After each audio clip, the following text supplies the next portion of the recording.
Good morning, everybody. A lot going on today. We got a lot to talk about.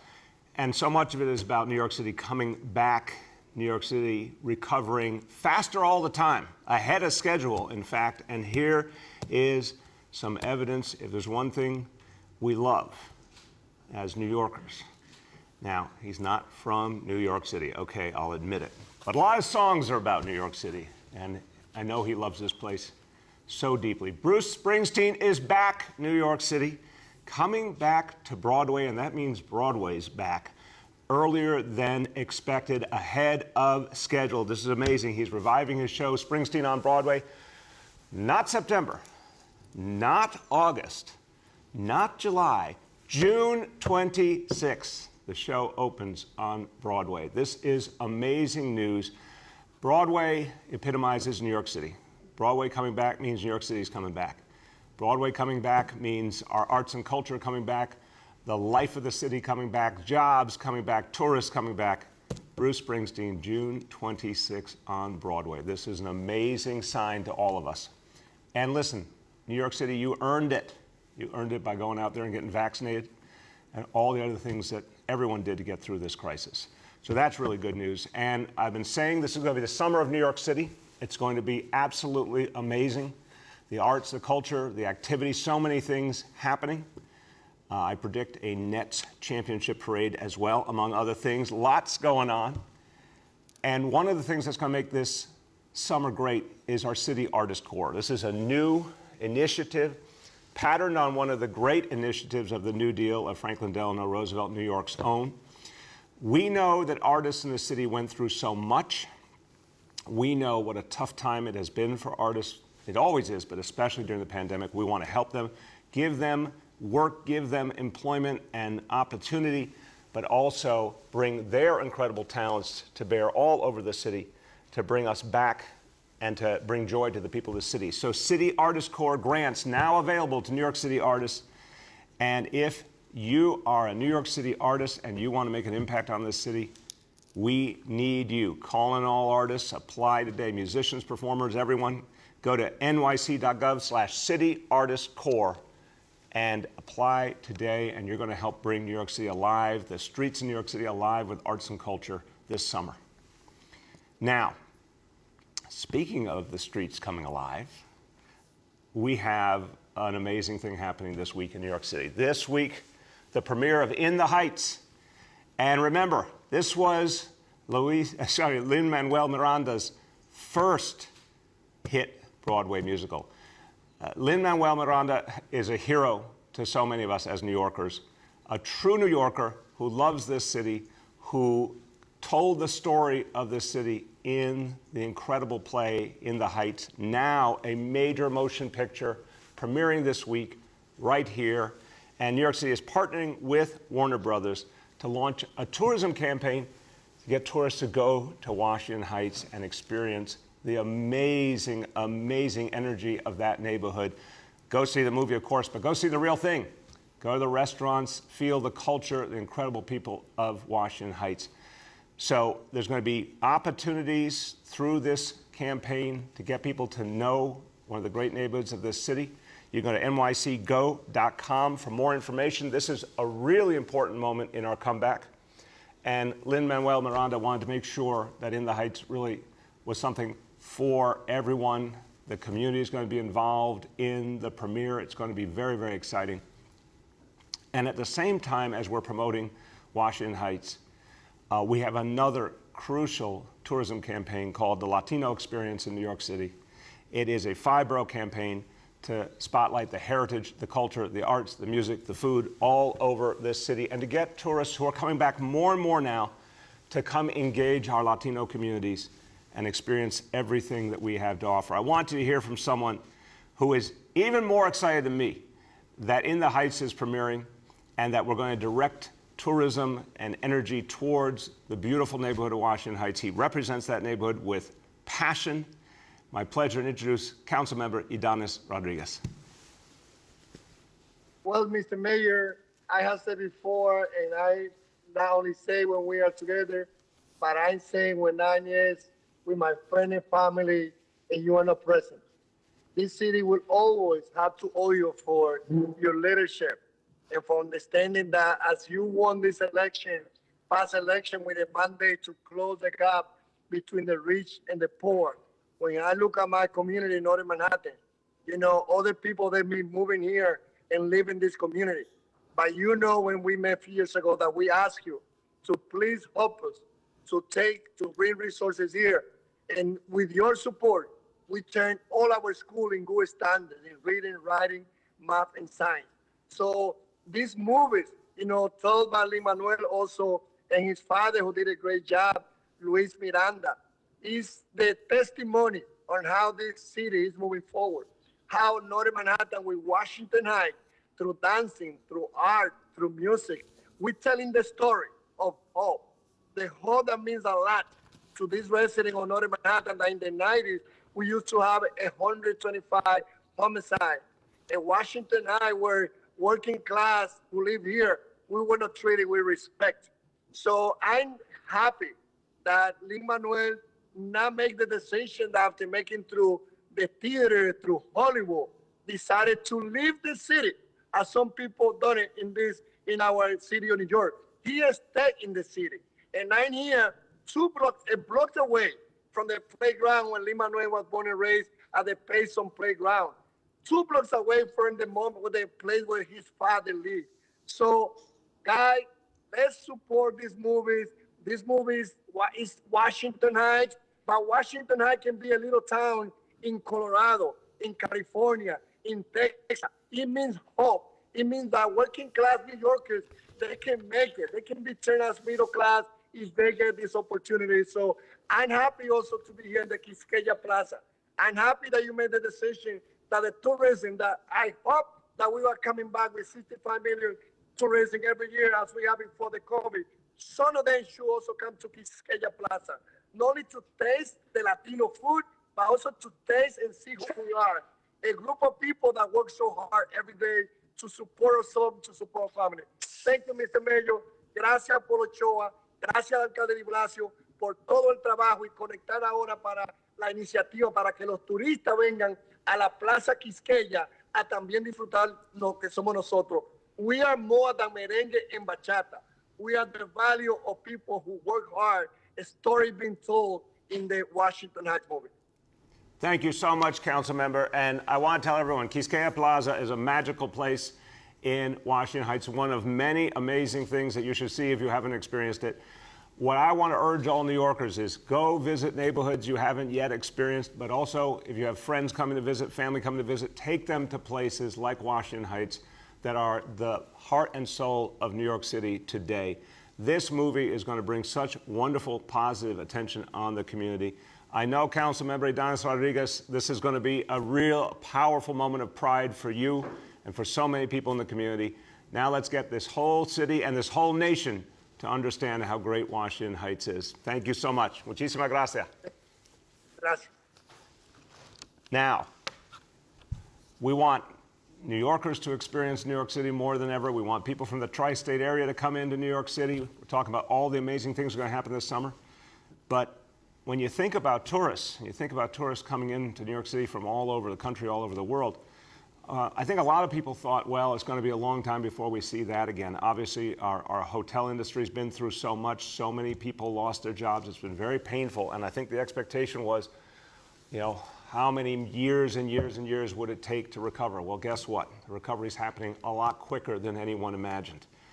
As of last weekend, 72% of New York City hotel rooms were occupied. So this is new information showing a faster resurgence than what was predicted. 72% of New York City hotel rooms occupied last weekend and growing. And the summer in New York City is going to amplify that because people are going to want to come here to be part of something absolutely magical. We talked about our homecoming week coming up in August. Obviously, Bruce Springsteen coming back. People are going to want to come for that. The In the Heights premiere is going to be a beautiful love letter to New York City sent all over the nation. Mark my words, people are going to flock to New York City to be a part of the summer of New York City. So this is very good news for so many New Yorkers who work in that industry, and we need to give them a chance to really have a recovery for all of us. All right, now, recovery. The foundation of recovery is vaccination. We give you an update all the time. It's amazing.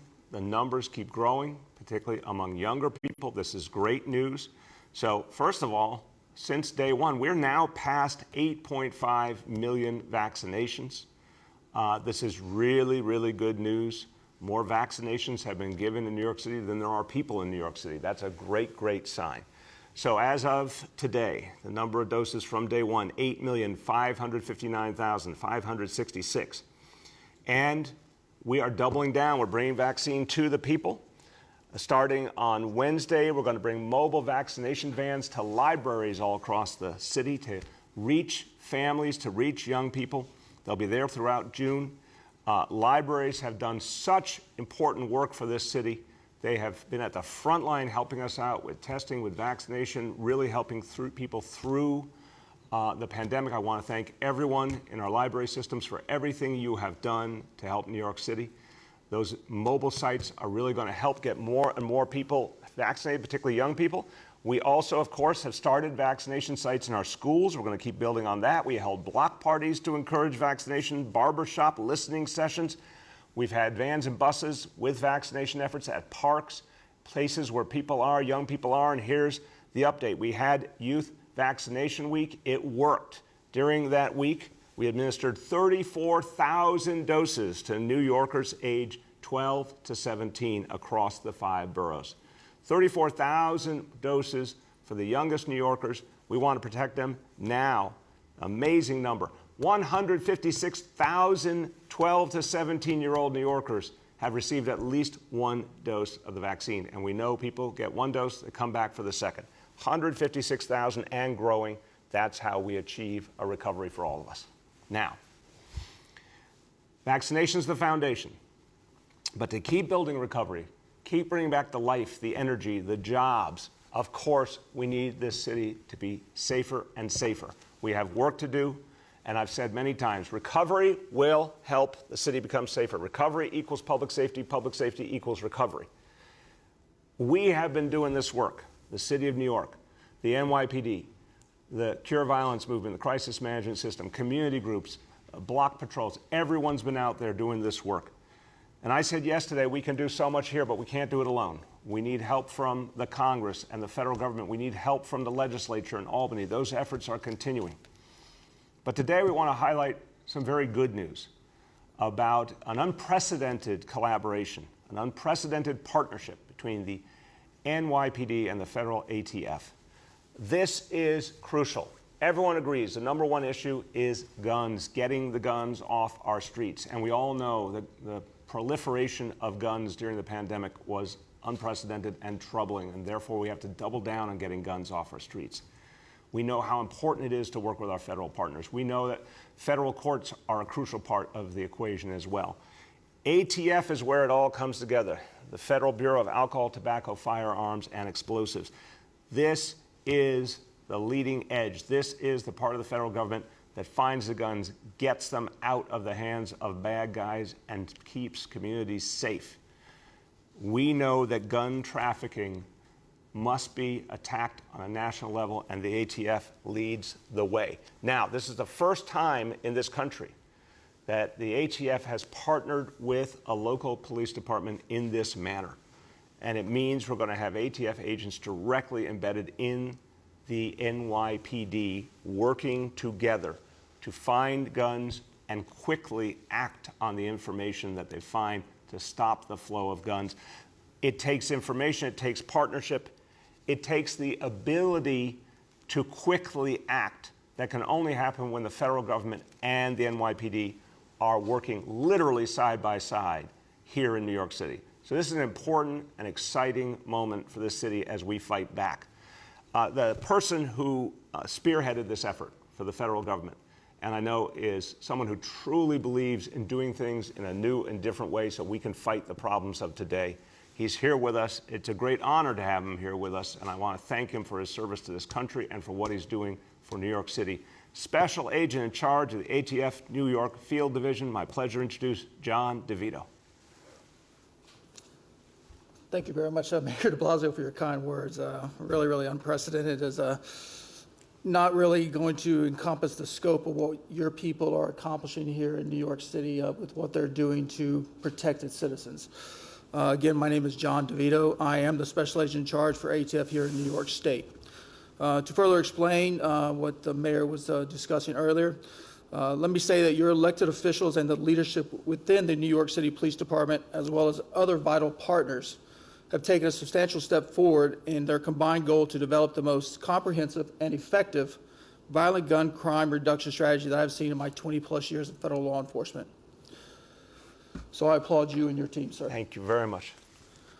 To support this never-ending goal of protecting our citizens in New York, when I first arrived in 2019, the first thing I did is I started evaluating what ourselves as ATF, as well as all of our partners, were doing to combat illegal firearms trafficking, and more importantly, the criminal misuse of firearms on our streets.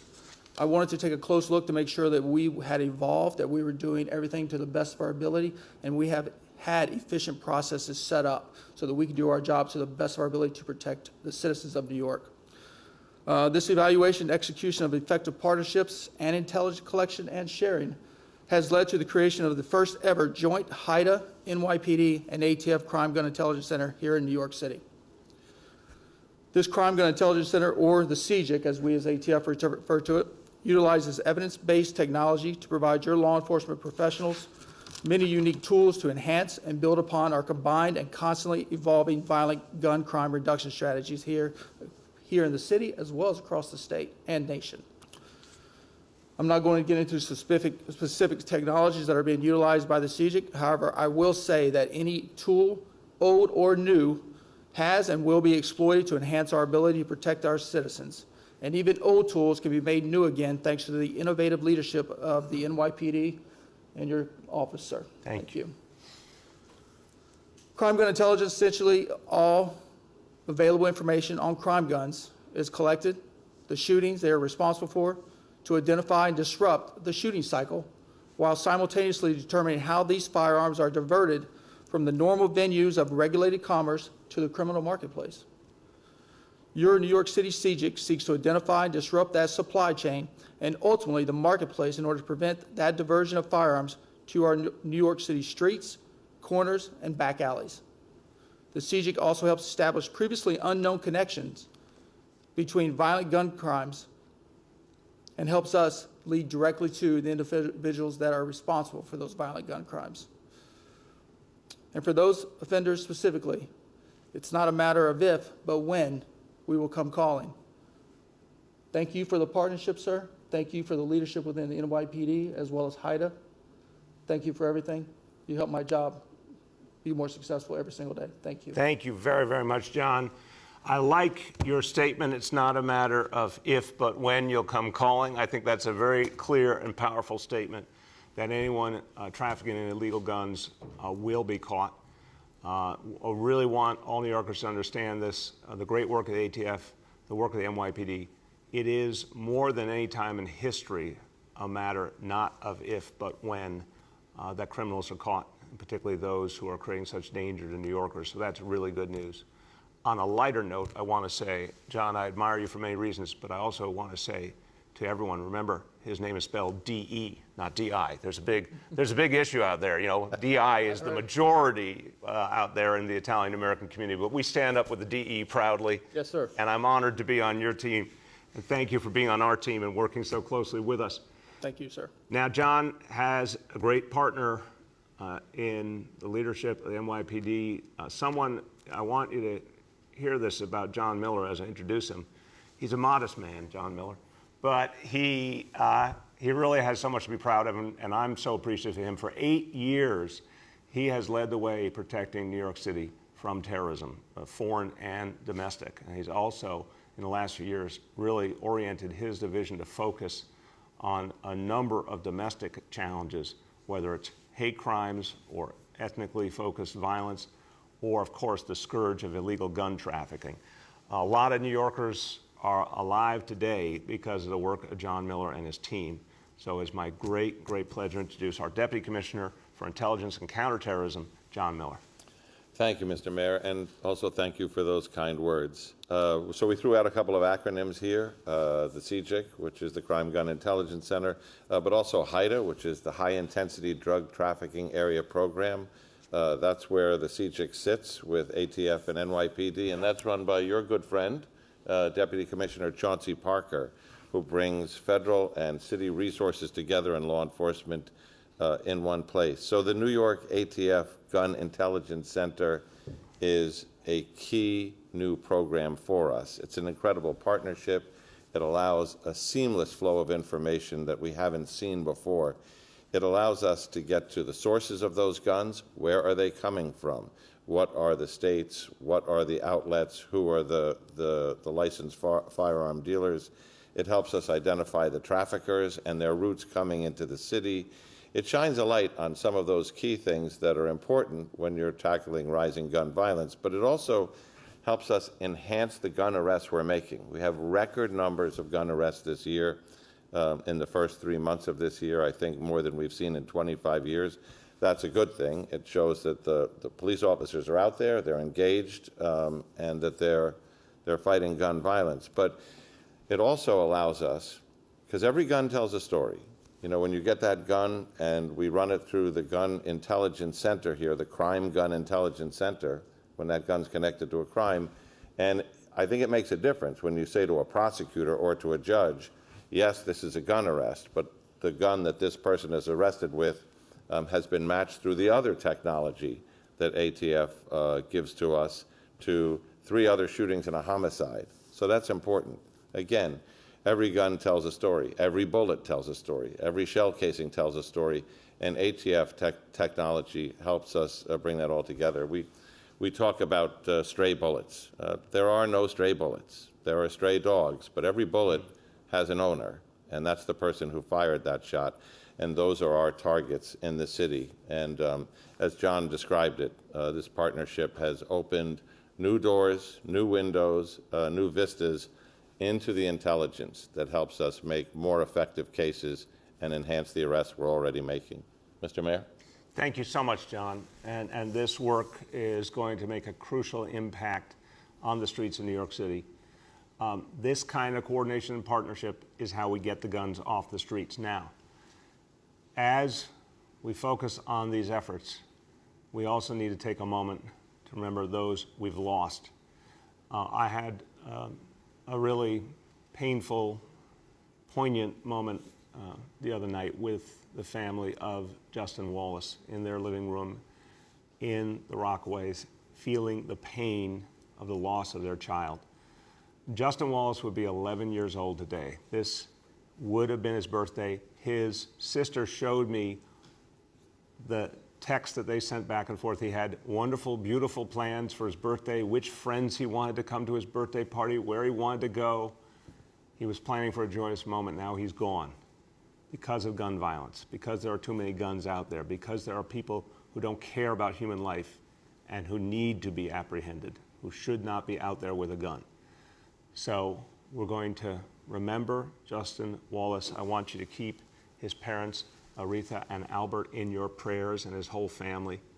And let's resolve to get guns out of this city once and for all. With the help of the federal government, we can do things we've never done before, and we will. Okay. Every day we go over indicators. Let me go over today. Again, we've had a lot of good news lately. Continues to be really solid, really strong, and people continue to get vaccinated. I gave you those numbers at the beginning. The way to keep driving down these numbers is more and more vaccination. So we need everyone keep the pedal to the metal. We gotta keep going. Number one, daily number of people admitted to New York City hospitals for suspected COVID-19. Today's report, 81 patients. Confirmed positivity, 16.05%. Hospitalization rate per 100,000, 0.44. Number two, new reported cases on a 7-day average. Today's report, 217 cases. And number three, percentage of people testing citywide positive for COVID-19. Today's report on a 7-day rolling average, 0.71%. Excellent number. Okay, I'm going to say a few words in Spanish. And I want to go back to the collaboration with the ATF, the work of getting guns off our streets. La policía está haciendo más arrestos por armas ilegales y vamos más allá para mantener la seguridad de la ciudad de Nueva York. Nuestro departamento de policía está trabajando con agencia federal que lucha contra el tráfico de armas para mantener las armas ilegales fuera de las calles. Así es como ponemos fin a la violencia armada en la ciudad de Nueva York y salvamos vidas. With that, let's turn to our colleagues in the media. Please let me know the name and outlet of each journalist. Good morning. We will now begin our Q&A. As a reminder, we are joined by John Miller, Deputy Commissioner of Intelligence and Counterterrorism, John DeVito, Special Agent in charge of the ATF New York Field Division, Dr. Jay Varma, Senior Advisor on Public Health, Dr. Mitch Katz, President and CEO of New York City Health and Hospitals, DCLA Commissioner Gonzalo Casals, Fred Dixon, President and CEO of New York City and Company, and Jeff Brown, Chief Information Security Officer and Head of New York City Cyber Command. Our first question of today goes to Dana Rubenstein from the New York Times. Hi, Mr. Mayor. How you doing? Good, Dana. How you been? I'm okay. My first question has to do with the absence of the NYPD commissioner. I mean, if you're trying to sort of create the impression that the city is taking this gun problem seriously, wouldn't it have just from at least an optics perspective made sense for him to be here today? Dana, look, we've done the same thing for years and years. Commissioner Shea and I, as I did with Commissioner Bratton, Commissioner O'Neill, we appear together for many announcements, but there's also other key leaders of the NYPD who we highlight depending on the work being done. Today, it's Deputy Commissioner John Miller. The other day, Chief of Department Rodney Harrison. Many times, it's been me and Dermot Shea together. We were together at Wagner Houses recently. We were together announcing police reforms. It all is one team fighting in common cause. So we bring out the person who's going to best speak to the specific subject matter. No question in my mind that this is a crucial moment talking about this partnership, unprecedented. And I do want to give John Miller credit because he was one of the people who helped pull this together, and I wanted the people in New York City to hear from him about it. Go ahead, Dana. Thanks. And then on another note, a bill that would allow gun manufacturers to be sued under the state's nuisance law passed the Senate last week, and it looks poised to pass the Assembly today. What do you think about the bill, and would you file a lawsuit if it becomes law? I want to see the exact bill language. You know, all the bills were finalized yesterday late in Albany, so we're analyzing the bills right now. But basically, I personally feel that there are real issues in this country with holding gun manufacturers accountable. I think we need tougher laws. I think there are situations where lawsuits are appropriate. But let me look at the exact language, and then I can tell you more. Our next question goes to Sean from the Daily News. Yeah, good morning, Mr. Mayor. Thanks for taking my question, as always. I wanted to ask about the hack that we reported on yesterday. I know you spoke a little bit about it yesterday on New York One. You said the hackers didn't demand a ransom. So can you say what, at this point in time, your understanding of why the hackers did what they did is? Yeah, in a moment, I'll turn to Jeff Brown, who heads our cyber command, and he and his team have done a great, great job protecting New York City in a really difficult environment, an ever more difficult environment. But at this point, we're constantly investigating this. Cyber Command working with NYPD and other partners. To this hour, we have not seen information compromised or a ransom demand. But again, Sean, this is an evolving investigation and very complicated subject matter. So we're going to keep people updated as we get more information. Let me have Jeff Brown give us a quick update.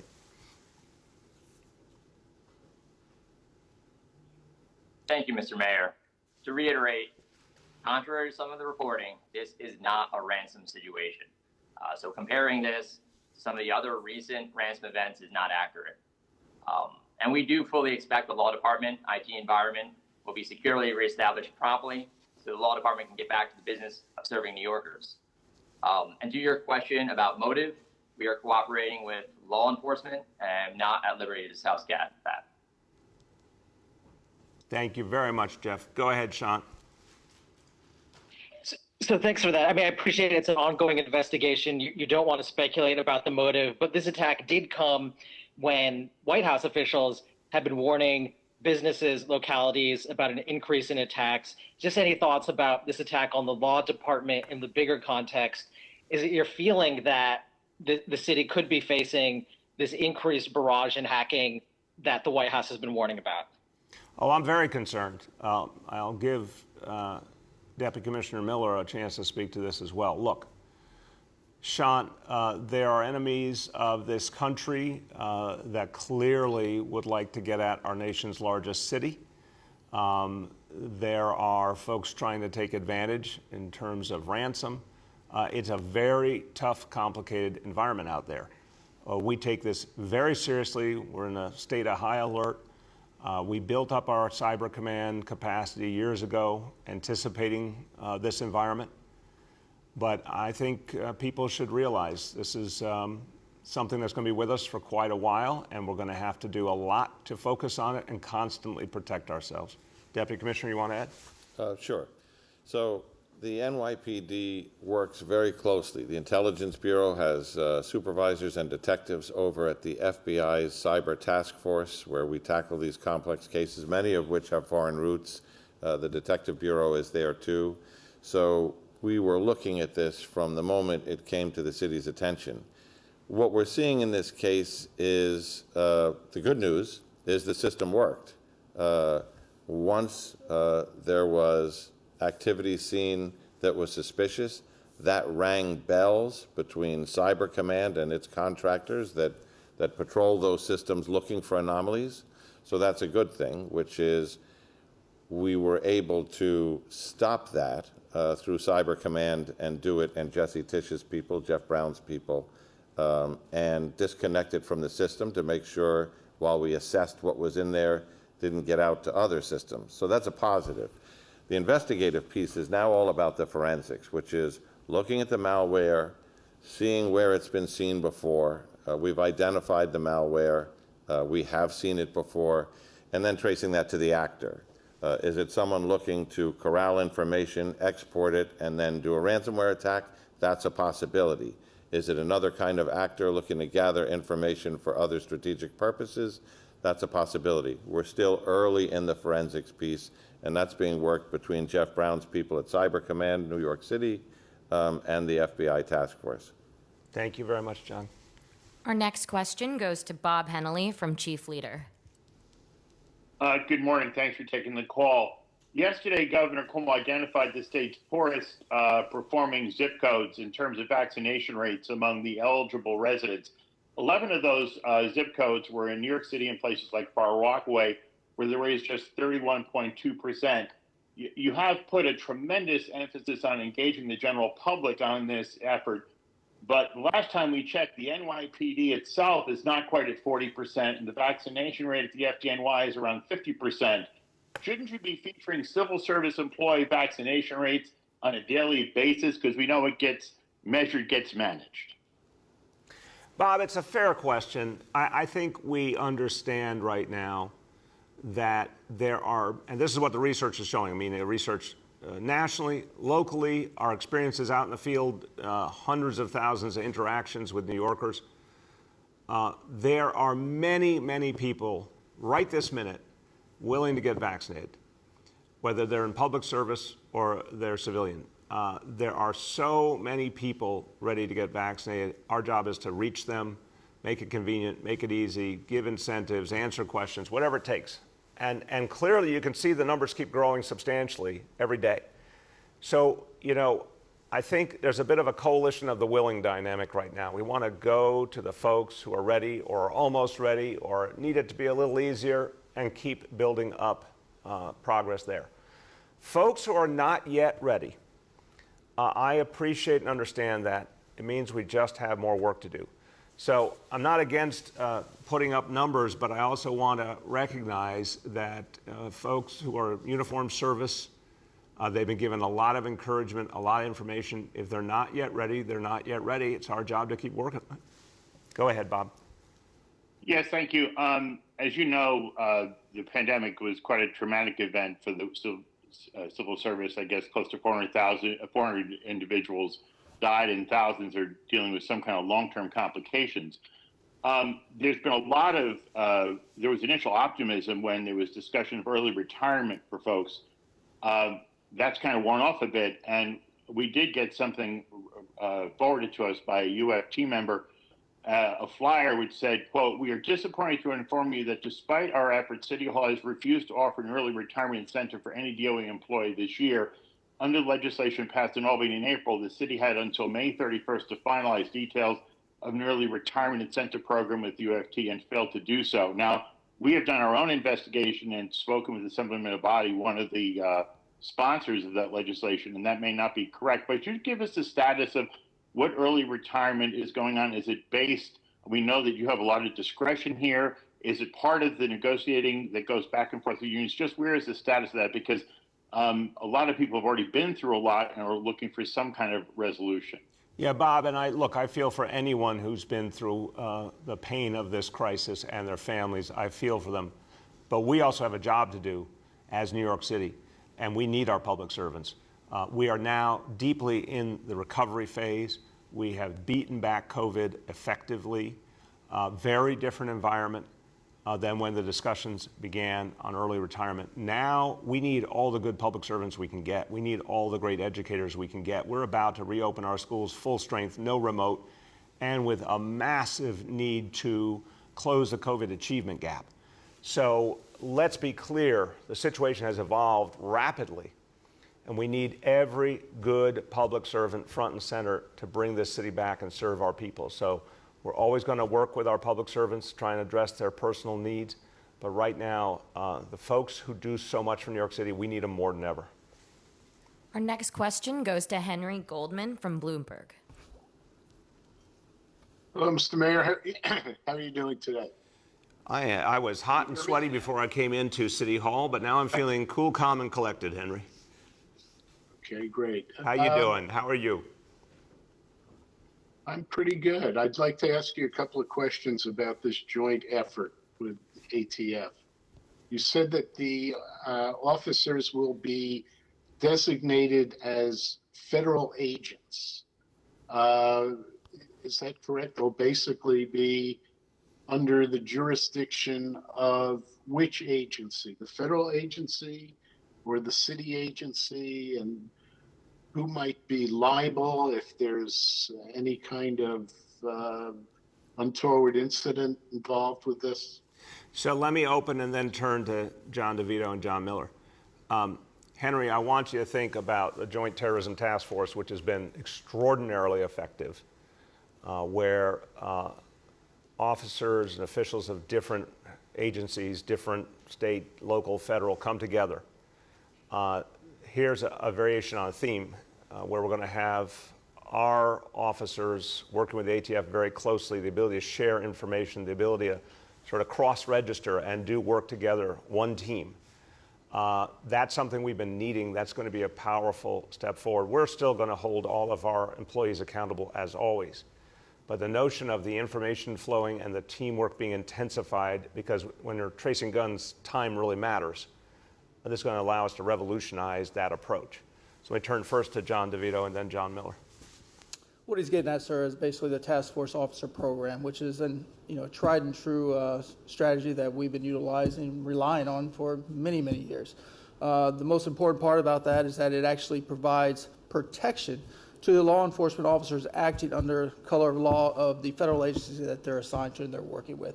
So literally all we're doing is saying this detective who has that street expertise and that subject matter expertise in the area that we're looking at on the federal side, we're going to provide them the coverage that they need to operate in areas that they may not fit into local jurisdiction necessarily, and vice versa. So it's all about the protection and the coverage of scope of responsibility and authority.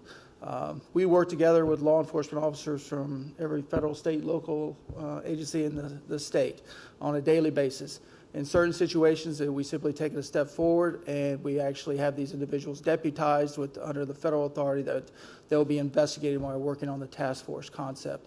So everybody will act as professionals and do their jobs to the best of their ability to protect the citizens of this great state.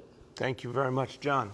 The only thing I would add to that, which was a very good civics lesson on how the task force officer program works, is, you know, the New York City police officers and detectives who are assigned to these task force don't just become federal agents. They stay New York City police officers who can enforce state law, who can enforce New York City law.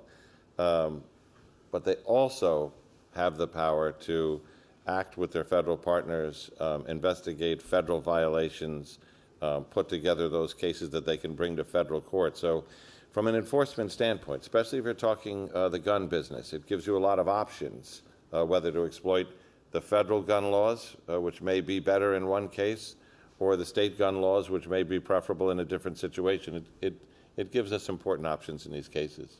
Thank you. Go ahead, Henry. Okay, thanks for all that. Now the question is, you know, the feds, you mentioned Joint Terrorism Task Force. We've got gang activity that's investigated by both the city and the feds. Why now, after 16 months of increasing shootings and mayhem, and it's never really been a shooting less city. There have always been too many shootings, even at a small number. Why is this partnership suddenly happening now and not having been created 5 years ago? So, Henry, I'll turn to John Miller on that, but just want to emphasize, throughout 2020, we all had to deal with job one, which was fighting back COVID. And to make matters worse, COVID took a lot of our law enforcement officers out of the game for a period of time because so many of them were sick themselves. And we lost members of our uniformed service very, very tragically. So we have been, since the beginning of COVID, having a focus on, first and foremost, defeating COVID, saving lives, then dealing with unprecedented crime dynamics here, and we've seen it around the country, trying to bring the city back, trying to bring our economy back. A lot of moving parts, but one of the things that we've all been very devoted to is we have to do a lot of things differently as part of that. And you've seen some announcements already of different approaches, different strategies. You're going to be seeing a lot more. And thank God, you know, we're now about 2 weeks into our court system being back, and that's starting to have a real impact. So the amount of dislocation, Henry, is very, very hard to fully summarize. There's a lot of catching up to do, but the way to do that was with constantly coming up with new approaches and deepening them. So with that intro, John Miller. So, Henry, actually an interesting question, a good question. You know, there's been an ATF crime gun intelligence center in New York probably for 25 years. I was at the opening of it in 1995 with Jack Maple. So why did it take us this long to get to where we are? A lot of that just traces back to John DeVito, who is a very forward-leaning special agent in charge who came here and asked all those questions about, well, how do we do it? And why do we do it that way? And if that's the way we always did it, how could we do it better, faster, sharper? And I give him a lot of credit for breaking down the barriers to get all these people in one room and an NYPD space, which is not always the way the federal government goes in this. But there's a logic to it, and the logic is this. In every precinct, the Intelligence Bureau has that field intelligence officer. That person's job number one is to identify who are the drivers of gun violence, where are those guns, and how do we reduce that in the precincts, in the housing commands, in the transit districts. That's what the FIOs are there for. The hub is at the Intelligence Bureau located in Haida, and the question was, rather than think about that question about, well, we have this investigation, it involves guns, maybe we want this trace, or maybe we have this question, let's call the Gun Intelligence Center at ATF, the Crime Gun Center, and run this data. It's so much easier if that hub is there, and when you have that thought, you just turn to the ATF agent next to you or that analyst and say, hey, This is my question. Can you run that data right now? And B, and this is the key, when that agent or analyst turns back to you and says, that's a good question, but there's 3 more questions you should be asking that I know from my experience in investigating guns, gun traffickers, the gun market, that they add that value. So we're doing something we've been doing for a long time. We're just doing it much better. Amen. Go ahead. Our next question goes to Jillian Jonas from WBAI Radio. Hey, Mr. Mayor, how are you doing? Good, Jillian. How you been? I'm okay. I hate this weather. You are not alone, Jillian. I know. I was going to ask you something about adding the Ramones to the music loop, because it's about time the Queen's Boys get recognized, but another time. Last year, I asked you about the SoHo rezoning because the length of time that DCP put into the Envision SoHo report, 30 meetings, 6 months, and then they came around with just the idea that more study needed to be done, and because it was so complicated. Then there was a sudden push to get it done, and the opponent said it was because they wanted to get, or the city wanted to get it done while you were still in office. That was denied. But yesterday, a judge ruled that the city, first, that a motion to dismiss was granted because there were significant issues in the rezoning process that were problems and insufficient notification. But also, DCP admitted that they were trying to get it done while you're still in office. So is there going to be some kind of new timeline for the upzoning for this historic district? Well, Jillian, look, I'll certainly comment after we've analyzed the recent activity in the court. And a lot of times, as you have seen, there are many, many decisions by a court in the course of a process, and what you see one day is not necessarily what ends up happening a few days later. So, we are still intending to find a way to move this forward. It is an opportunity to do a rezoning in a community that has been more privileged, exactly the kind of place I want to see more affordable housing. It's a place where we can do a much better job of creating retail jobs, for example, for everyday working New Yorkers.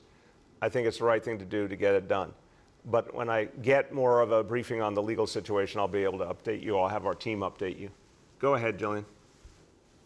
Okay, well, speaking of affordable housing, there's a lot of criticism of the upzoning, and one of them, and I promise not to go into all of the serious ones, one of them is that it incentivizes developers to demolish historic and low-rise buildings, which are often the homes to rent-regulated tenants. So there's going to be the sense, I guess, that there's a net loss of affordable housing and diversity, and that there are so many loopholes in the plans that the actual affordable housing that you're trying to create will not materialize.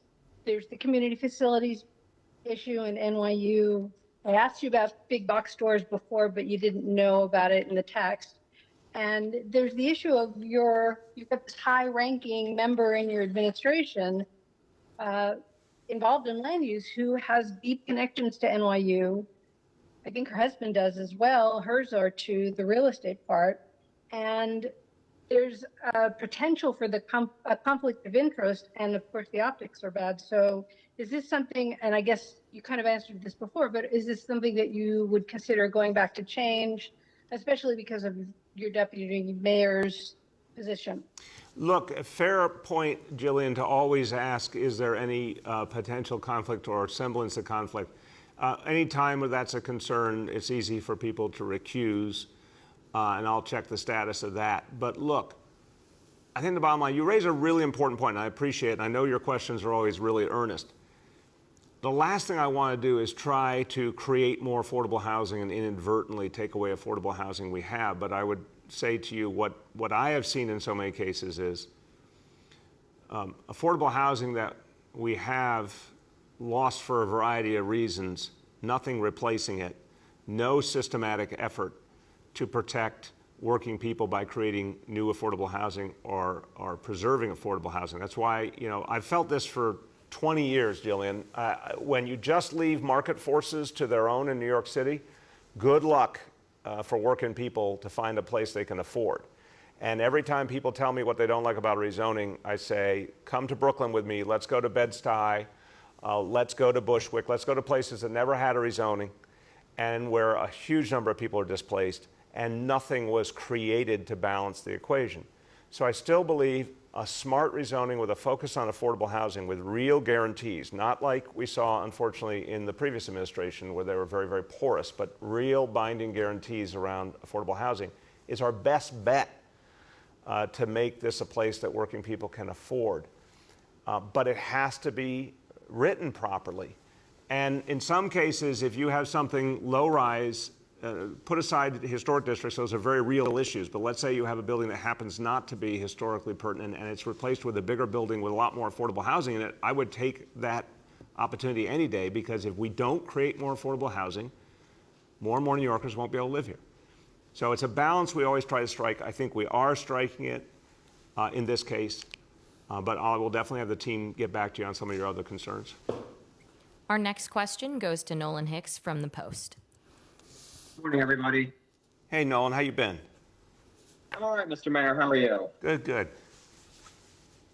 There was, that horrendous shooting over the weekend in Queens. There was a police officer who was shot and killed in Kensington yesterday. There have been at least 312 shootings in the city since the last time the police commissioner was at City Hall to take questions from the press corps that covers City Hall. Where is your police commissioner, and why isn't he showing up? Nolan, you mentioned we lost a retired police officer yesterday. My heart goes out to his family. Really, really horrible loss. Nolan, again, we do all sorts of different things.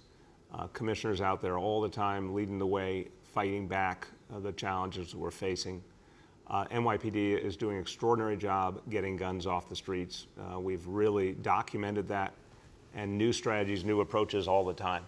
So I'm very, very clear about the work of the NYPD and the fundamental belief that the best way forward is through the neighborhood policing philosophy that Dermot Shea and John Miller were there present at the creation of, and we're going to double down on again now. Go ahead, Nolan. Yeah, I mean, your police commissioner makes $240,000 a year to come up with the crime-fighting strategies in this city. We're on pace to exceed the number of shootings that we saw last year, which were more than the number of shootings the year before. Why isn't he here to face the music? Nolan, again, respectfully, look around this whole country. It's very painful, but we had a global pandemic. It dislocated our entire society. People didn't have jobs. People didn't have schools. People didn't have houses of worship. We've seen crime go up and violent crime go up all over the country. Major cities, many of which unfortunately have gone through much, much worse than New York City. But what's happening now with the leadership of Commissioner Shea, Deputy Commissioner Miller, and so many others is we are turning the tide. It's going to take a lot of work. We really needed the courts to come back. That was the missing link in so many cases. Thank God they're coming back. We need help from Albany. We need help from Washington.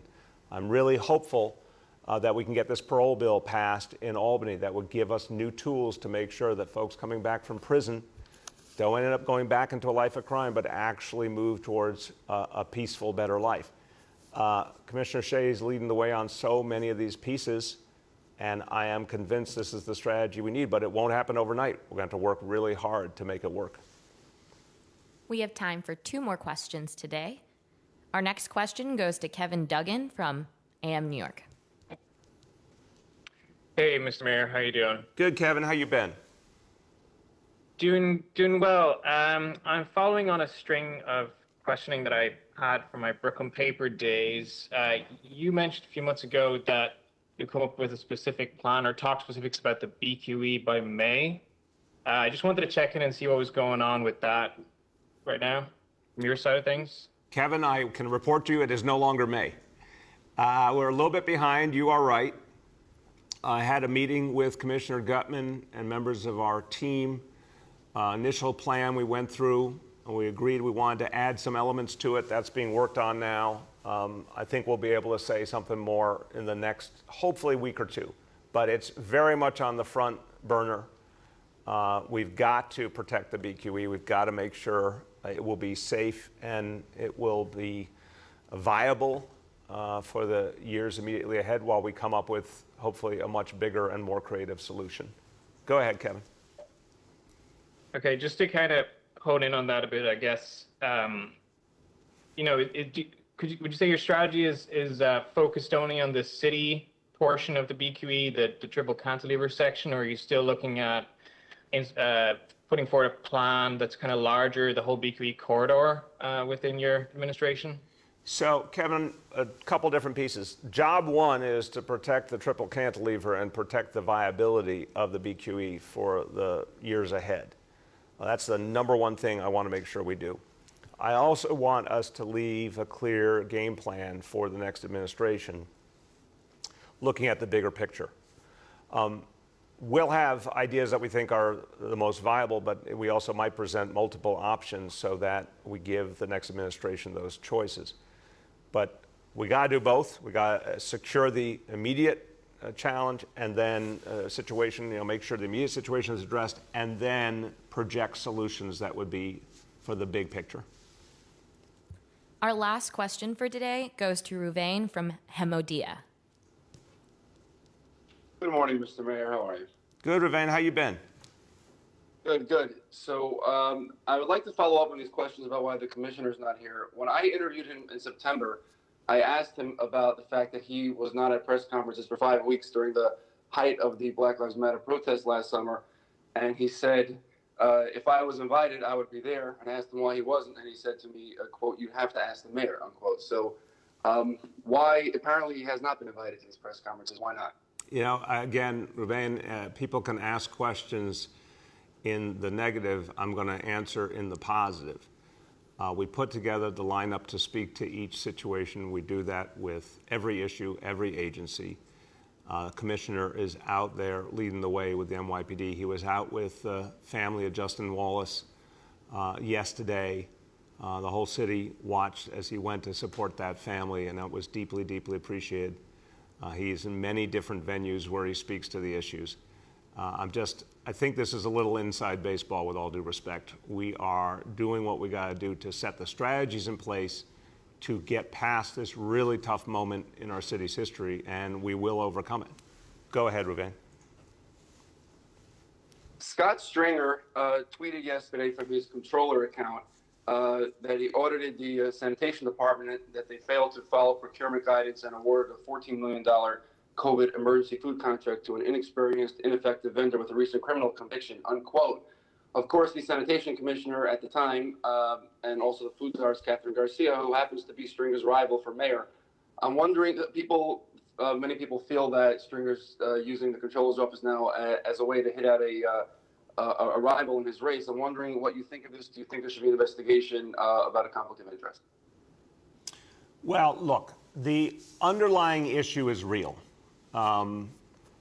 Something happened that was both unfortunate and inappropriate. In fact, the vendor that was hired was fired after 3 weeks. So obviously something went wrong. That's an appropriate topic for an audit. Now, the timing is a little suspicious, obviously, not a shock, because we've seen audits used as political tools before. There's a real issue there. This is the kind of thing we got to move heaven and earth to avoid happening, because that vendor shouldn't have gotten that contract. But I do see your point about the very interesting timing of the audit. The bottom line is, we're going to make sure these issues are corrected and move forward. And with that, I'll conclude and say, look, this city's recovery, to me, what we're seeing now every day, I have the real privilege of reporting to you the facts, all of you, the people in New York City, what we're seeing happening. And just in the course of today's press conference, being able to show you the many, many areas where we're making great progress in this city. Even things we never would have expected, like tourism coming back this quickly. We should be proud as New Yorkers of the comeback we're making. We've got a lot more to do. We all know that every single additional New Yorker gets vaccinated fuels that comeback. So I'm going to be a good broken record and keep saying, if you like hearing about New York City's recovery and the summer in New York City and all the possibilities ahead, help us out. If you haven't yet gotten vaccinated, if your child hasn't been vaccinated, today's the day to make that appointment. Thank you, everybody.